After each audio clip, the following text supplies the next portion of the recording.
Good morning. Welcome to part 21 of Julie of the Wolves. We are on page 86. The sun went down on November 10th, not to arise again for 66 days. In the darkness, Kapu got up to exercise by walking out on the tundra and back.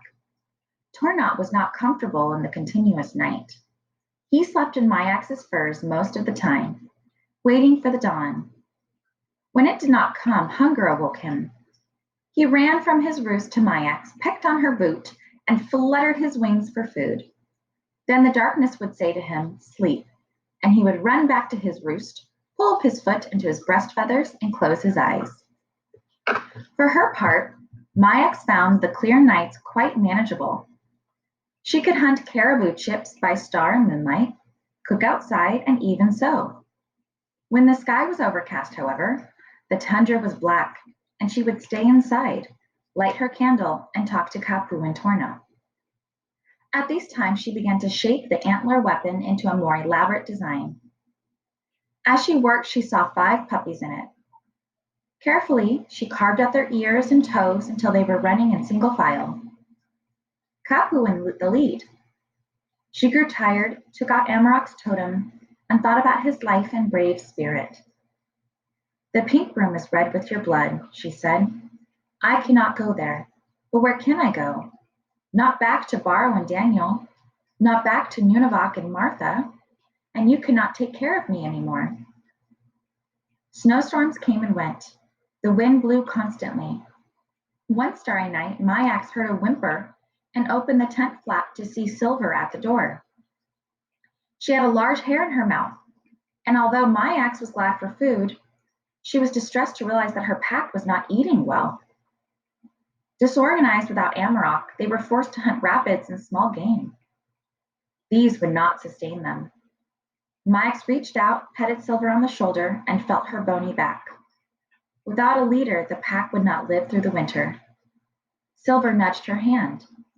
Mayax opened the flap wider, and the beautiful wolf came in. She dropped the rabbit and walked over to Kapu. He got to his feet and, arching his neck, lifted his head above hers. She greeted him, wagging her tail excitedly. Then she tried to bite the top of his nose to tell him she was the leader, but Kapu drew up tall. Gently, he took her nose in his mouth. She bit him under the chin, hailing the new chief. Kapu pushed past her and slipped out of the tent. Silver followed the prince of the wolves. In the darkness, he sang of his leadership, but too weak to run, turned warily back to the tent. A new grandeur attended his movements as he came through the door, and Mayax squeezed his chin. He lay down and watched her skin the rabbit. She gave him the flesh and went out to hunt lemmings for herself. Since the end of summer, the little rodents had doubled, tripled, even quadrupled their numbers. By following their runaways, she found 7 nests and caught 80 furred young. She skinned and cooked them and found them delicious. The next night, Silver brought her part of a moose. She had not killed it, for it was old and frozen. Mayax knew she had been down to the river. No moose wandered the tundra. Several sleeps later, Kapu ran over the snow without stumbling, and Mayax decided it was time to move to the river. Game would be more abundant in the dwarf willows that bordered the waterways. There, rabbits and ptarmigan gathered to eat seeds out of the wind, and moose wintered on the twigs of the willows. Perhaps Silver and Nails would find a sick yearling with help from the pups be able to kill it. Life would be kinder there. She packed, put Torna in her parka hood, and picking up her sled ropes, set off once more. Kapu limped as he walked beside her, but less and less as they plodded along. The exercise seemed to help him, and by the end of the night he was running 50 steps to her 1. Often he took her hand and mouthed it affectionately. The river would not be hard to find, for she had marked its position by the faithful North Star, and so, hours later, as the constellation of the hunter moved to the other side of her, she reached the brushy bank. In the distance loomed the massive wall of the Brooks range. The massive wall of the Brooks Range, the massive mountains that rimmed the north slope on the south. Her journey was coming to an end. The rivers that flow out of the Brooks Range are close to the sea. After making camp, Mayaks and Kapu went out to snare ptarmigan and rabbits. Silver called from a short distance away, and they answered her. Hours later, when Mayaks crawled into her sleeping skin, the wolves were so near that she could hear the pups scratching the snow as they made their beds. As she had anticipated, the hunting was excellent, and upon checking her snares the next day, she found 3 rabbits and 2 ptarmigan. For several days, she was busy skinning and cooking. One night, while Mayaks sewed a new boot, Kapu licked her ear and trotted off. When he did not come back by the time the moon had swung all the way around her tent and was back again, a whole day, she went out to look for him.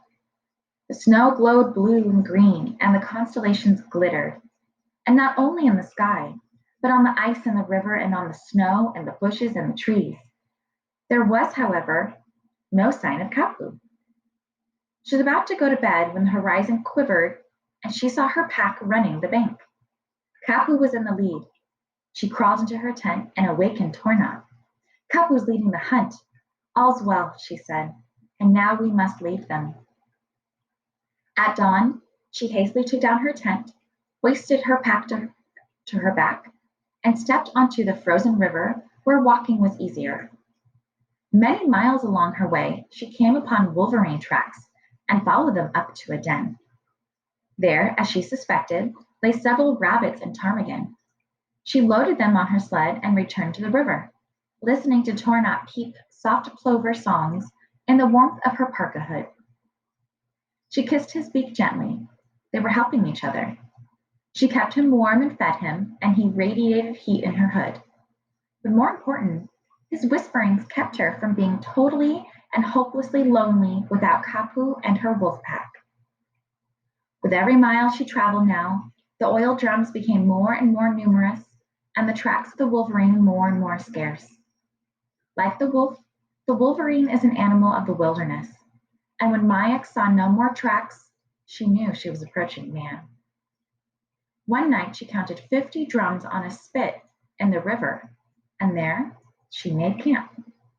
She must stop and think about what she wanted to do. When she thought of San Francisco, she thought about the airplane and the fire and blood and the flashes and death.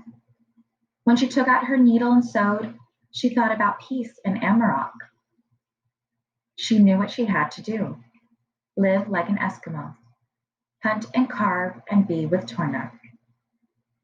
The next day, she took out her man's knife and cut blocks of snow.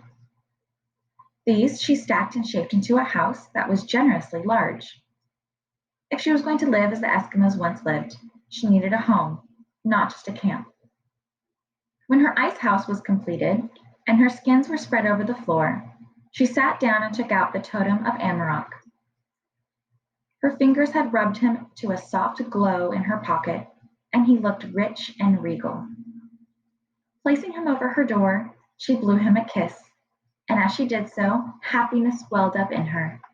She knew he was taking care of her spirit. Ladies and gentlemen, that's the end of day 21. We are now on page 89.